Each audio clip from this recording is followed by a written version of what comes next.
What is up, takers? It is yours truly, Tyler, joining us today. And let me just make sure that I read his bio because he drafted up a bio. So I want to make sure I get it right. Rian-Louis is a multifaceted artist and cultural architect who has made a name for himself in Pittsburgh's cultural scene. He hosts the Rian Out Loud podcast and co-hosts the Black Gay Agenda podcast, using his platform to elevate Black queer voices. So there you have it. Thank you so much for joining us today. Thank you, Ty, for having me. Absolutely. You put in extreme effort into that bio, so I had to make sure that I read it word for word. Thank you so much for joining us, and I'm so excited to introduce you and all of the work and activism that you're doing within our community. So let's just, without further ado, dive right in and tell the takers about yourself and your childhood, your upbringing, and basically who is Rian-Louis outside of that quick little blurb. Rian-Louis is a young boy born in DC, but raised in a small town about 30 minutes away from Pittsburgh called Monessen. Just living his dreams out loud. Just always a work in progress. If I strive for perfection, then I'm going to literally lose my mind. I have to be very patient, but I'm a little bit of a mix of an introvert, extrovert, for as much as I'm in the public eye and hosting events and recording my podcast and just all over. I love me time. I love the on and off button, so yeah, just a little, I'm a mixture of everything, energy, excitement. I always say the best way to describe me is the awkwardness of Issa Rae mixed with Raven Baxter energy. I love that. So can you tell us a little bit about your experience within the LGBTQIA plus community in Pittsburgh, and what have those experiences and lived experiences been like with for you rather thus far? So, going back to when I started my podcast, for about the first year, all of my connections and my interviews and the people that have been on the platform were from LA or Atlanta, Florida, everywhere but in Pittsburgh. And I'm like, I'm here. I want to, I've experienced so much, connections with everyone else, but why not in my own, in my own community here, in my own hometown, So about the second season, I got connected with a group, Super NXC, Naheen and Christopher, who are like brothers to me now. And from then it's been, was introduced to True T. And then from there, it's just been, there are Black queer artists, but Black queer artists, independent artists that deserve a platform here too. They're local. And I've since then I've been, mixing in and, connecting with the right people. So it's been a little bit of a journey, but we're finally making way in the city of Pittsburgh to elevate the voices of Black creatives, Black queer creatives here in the city of Pittsburgh. Absolutely, and part of that even is a part of your whole mission or purpose rather for creating Rian Out Loud. So can you tell us a little bit more about that, and when in your life were you like, this is what I'm going to do? I have to create this platform to give an outlet for those creatives. So going back, so my friends have always told me, you should do a podcast, you should do a YouTube show, or, like you have all of this personality and the world needs to be exposed to Rian. And I'm like, stop it. I don't know how to do that. I don't know what I would talk about. Some early iterations of Rian Out Loud, I had a podcast I was working on called Drinks and Conversation, where it's just going to be me and friends, because I've had really good conversations with my friends. And I'm like, oh my God, this would be an amazing podcast episode, but never, it didn't feel right. I don't know. It just didn't feel right. So fast forward to to 2020, the pandemic hit, and like most of us, I found a safe space on Twitter.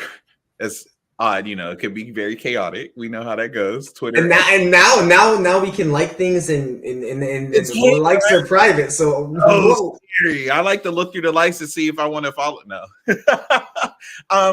So, you know, like everybody else, sitting home, doing absolutely nothing, trying to stay safe, and just bored out of my mind and just wondering what's next. You know, I was, you know, found a safe space on Twitter, started to see, I curated my timeline to be specifically for Black gay Twitter, as we call it. And I came across an artist, somebody retweeted him, Warren Dumas, and he was performing it was his music video for To You.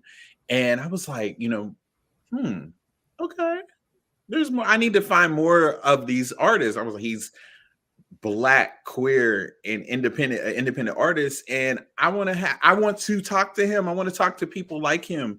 And my frustration with, you know, independent artists in general is they're doing this all on their own.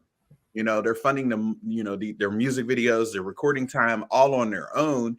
And the only way to get the recognition that they really truly deserve is to share it on social media.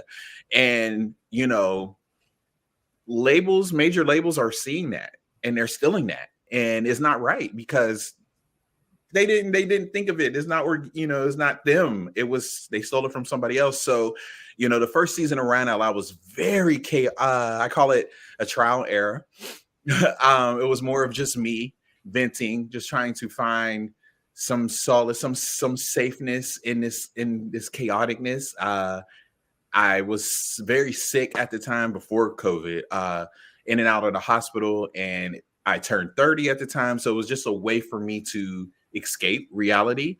And by the end of the first season, that's when I kind of, you know, switched my mission to, you know, becoming Rian Out Loud, becoming a safe space for Black queer creatives, due to, you know, people like Stevie Derrick and Warren Dumas, who, you know, shout out to Stevie, because he created the Indie Artist Spotlight, which fully inspired me to, you know, have my own platform for Black queer independent artists as well. Absolutely. And I think nowadays, even, it's so hard because everybody wants to, or everybody has a podcast. Everybody is a, you know, a social media influencer or a correspondent. Yeah. So it's like trying to be authentically yourself and, you know, still being true to your audience. And yes, that's the real reason why, you know, we have our followers and we have our fan base, because they accept us and they love us for who we are. So if you don't mind me asking, with it being Pride Month, what was your coming out story, quote unquote, like? And if you're comfortable sharing a little bit, if not, we don't have to. No, of course. I was in college, and my roommate outed me to my two closest friends in college, and it kind of like forced me out of it. And for a while, I was very uncomfortable with, you know, like, I think most people have this story, not all, and I'm not speaking for everybody. I'm speaking for, because I've come across a few. You know, when I first embraced it, I was like, you know, I don't really discriminate, you know, almost as if I was identifying as bisexual, when in reality, I knew, I'm like, I'm gay. Like, I'm gay. So, you know, it took me a while. I was a late bloomer in my mid-20s when I fully accepted who I was.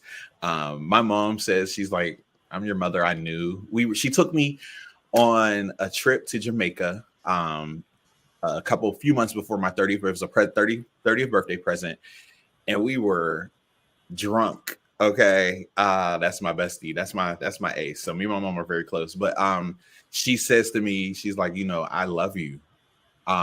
And that's all that matters. I love you, and I want you to be you, and you have such a good heart, you know. So after that, I really embraced me, you know. And I'm like, you know, I thought about it. I'm like, nobody's paying my bills. Why am I so scared to truly be my authentic self? And sometimes I am too hard on myself, because I feel like if I would have embraced this attitude sooner, you know, things may have been different. I might have been in love and married or whatnot. You know, it's some of those things. But I'm also firm believer that everything happens for a reason. Timing is everything.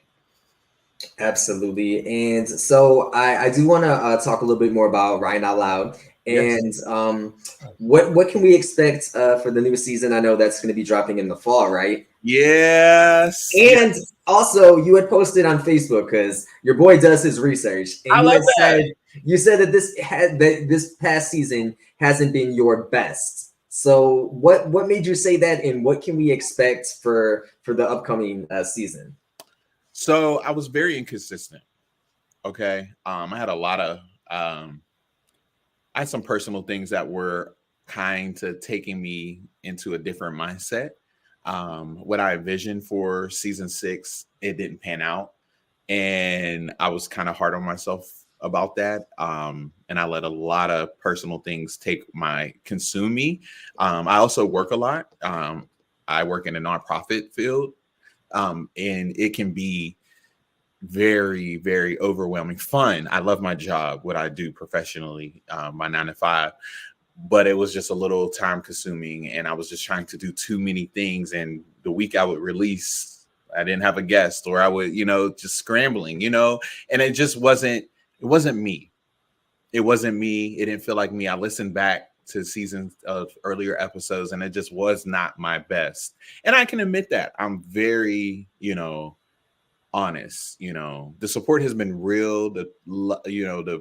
It's just been super real and appreciative. But on all honesty, I know I have to step it up for season 7. And season 7, yes, it will be released in the fall.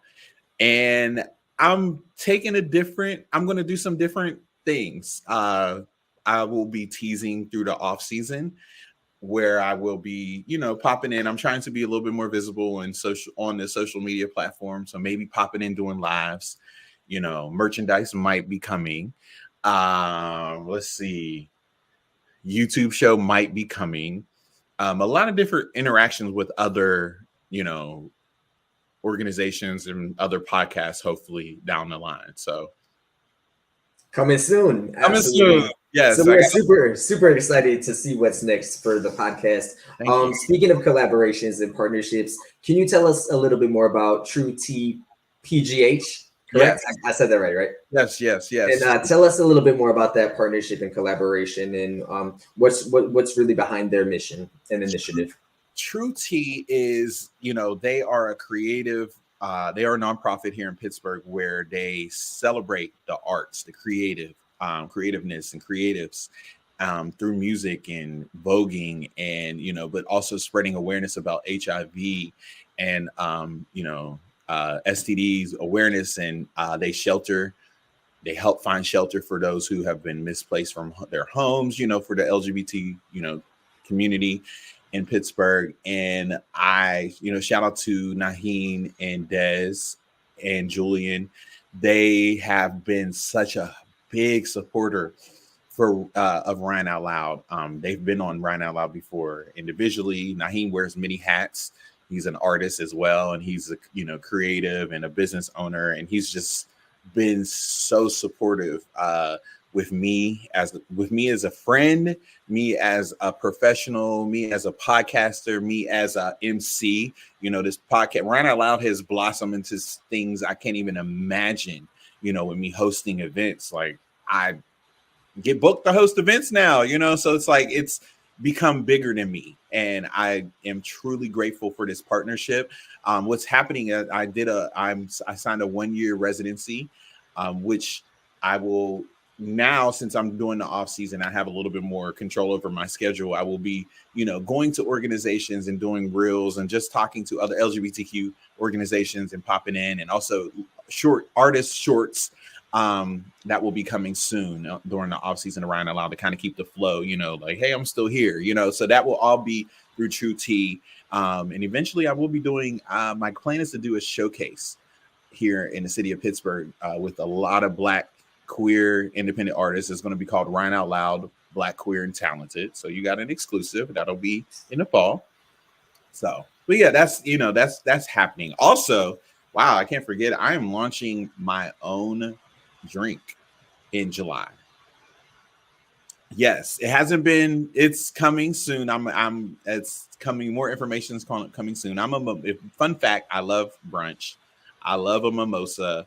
My friend Erica Turner, she is the first and only Black woman-owned distillery in PA. Wow. Yes. And it's called TLC Libations, and it's a collaboration, a brand collaboration between TLC Libations and Ryan Out Loud. And I'm going to be releasing my own mimosa called the Rimosa. So it's going to be an all-white R&B day party in July where I'm going to be celebrating, with friends, family, collaborators, creatives, artists, hope, all of the above, and just having a good time and spreading awareness about Ryan Out Loud and me as a host and, me stepping into my brand, Absolutely. Elevating the brands for sure. Yeah. So I'm excited about that. There will be more details on the Ryan Out Loud podcast page in about a week or so. Okay, so I'm gonna have to talk to you after the interview to see how we can get some shit to Ohio, because that sounds. Yes, let's talk. Send it out. Send it out. So, with there's been so many bills and politicians that have been attacking and coming for our community. So I want to ask you. To those, because our audience is a wide range of people from different career and political backgrounds. So my question for you is to those either elected officials or people that are currently running for office, when it comes to protecting the rights and freedoms of those that are within our LGBTQIA plus community, what is your message to those elected officials or those that are running for office when it comes to our protection and the issues that impact our communities daily? Talk to us. I say talk to us, instead of assuming, and a lot of politicians assume, the people need, or they always start the, people need this, people need that. We need you to talk to the people. Come sit with us, do a community forum meeting, whatever, meet and greet, actually hear us. Like, I feel like they're not listening to anything we say, just again, assuming. Talk to us. That's all I have to say. Just talk. It always, and that's in different aspects of life, relationship, friendships, work, whatever. People can't read minds. You can't assume, I'm not Professor. We're not Professor Xavier. We don't have mutant powers, You got to open your mouth. Closed mouths don't get fed. We got to talk to the people and get to the point, and maybe we can start solutions together. Absolutely. I think it's so a lot of people aren't even aware that even if you don't identify within our community, there's still so many ways and different forms and different actions that can be taken to be a true ally. And, I talked about this in one of our other interviews within the Pride series that we're doing. And it's one thing for a company to slap a rainbow or the trans colors on these different logos, but it's like, what are you doing outside of June? Yeah, what are you doing? Just because it's easy to edit your logo real quick and happy Pride, there's so much more. So that the companies that do that just really, for lack of a better word, I'm gonna be honest with you, they piss me off. No, they piss me off as well. And it's it's bigger than donating. Everybody, they want to change their logo. Go to Canva, put a little rainbow background. No shade to the real photography, Photoshop, editor, graphic designers. No shade, but it's bigger than donating. Actually, come into the communities again. Talk to us. Talk. It's all ask. How can we support you better? We will tell you. We will tell you. There, people need protection. There are trans people in prison. Going trans, they identify as woman or man or whatever they identify as, and they're in the wrong. Respect their private, respect their preference, respect their gender. It's just so easy. Just talk to us. So much things bigger than just donating and changing your logo.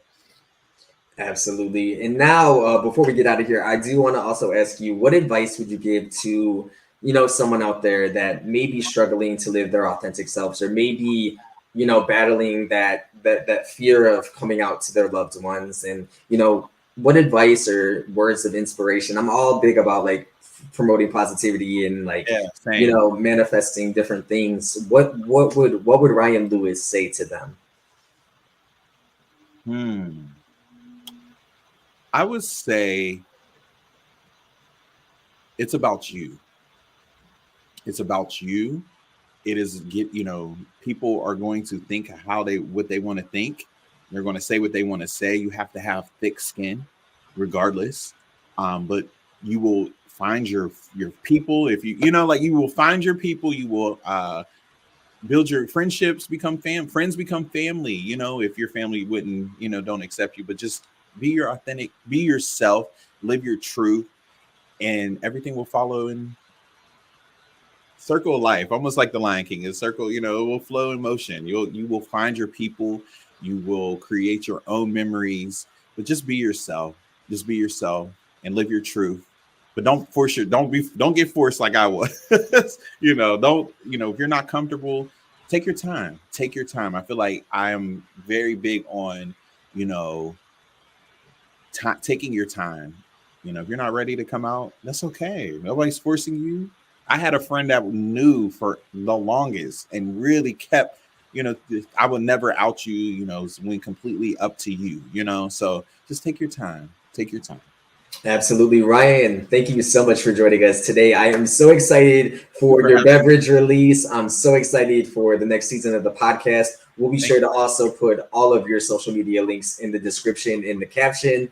Happy Pride, and I will be talking to you soon.